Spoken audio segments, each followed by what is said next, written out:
Nahulog na pala mga dahon ng alaala ng sumasabog na mga bituin. Maaari ba tarong kahit pa ang mundo ay gumuho at ang kalayo? Shoutout guys, another song, another tutorial. At Cup of Joe, ang title ay Sandali. So, medyo madali lang chords, mga basic kadalasan. Taga din tayo ng simple strumming pattern. Sartay kagad ito mga chords, intro versus choruses, para chords na ginamit, no? So dalawa lang sa intro versus choruses. Iba lang pre-chorus at bridge, no? Check lang mamaya. Kaya ito G, so G at C9. So ito baba lang to, G, and then baba lang itong dalawa. So same position pero ibababa lang.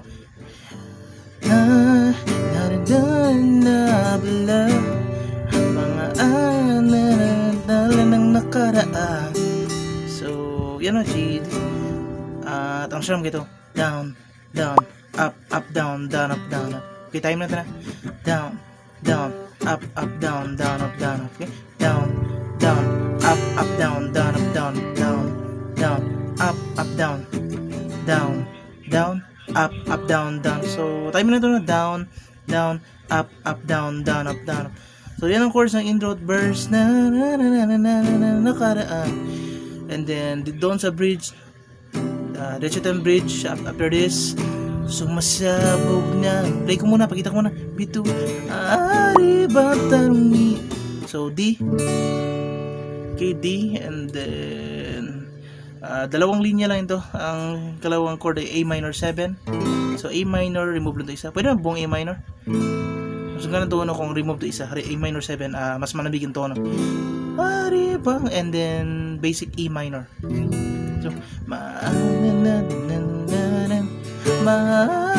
bang tarungin. So change kagad, no? E minor. Maaari bang tarungin. So yan ang first line. The second line, D at C at 9.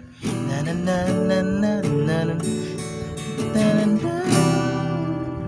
So C at 9, D at C at 9. So ulit play natin.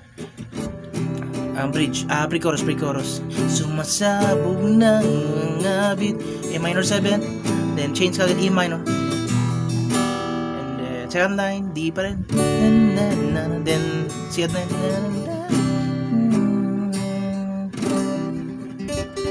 And then chorus, yung sinabi ko, repeat lang yun. Kahit pa ang mundo ay gumuho, ay mahulog na down, up, down, down, up, down, down, down, up, down, down, na na na na, up, okay, down, down. So ang chords same, strumming pattern, down, down, up, down, down. And then diretso na ng bridge, no? After ng repeat ang verse. Tapos ito, repeat ang verse, same chords, then pati chorus, repeat lang.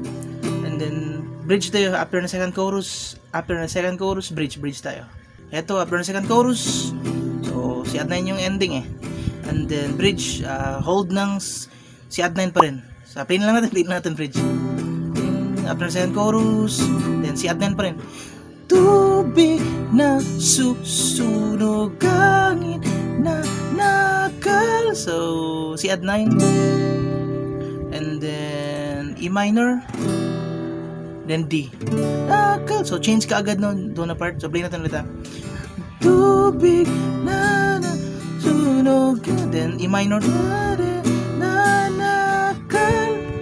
So sa D, medyo mabilis ang pag-change doon, no? Sorry, timing natin, timing. Then E minor, na nakal, then change ka agad. So 4 times.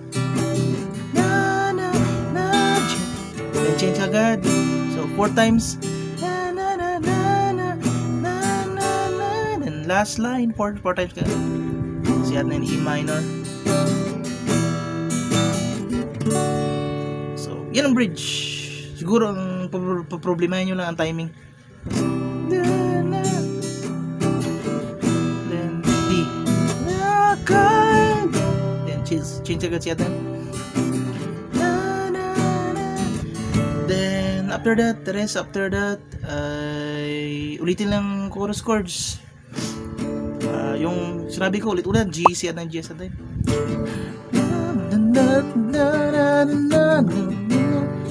So, repeat na lang si G hanggang matapos. Siguro 4 times ulitin to.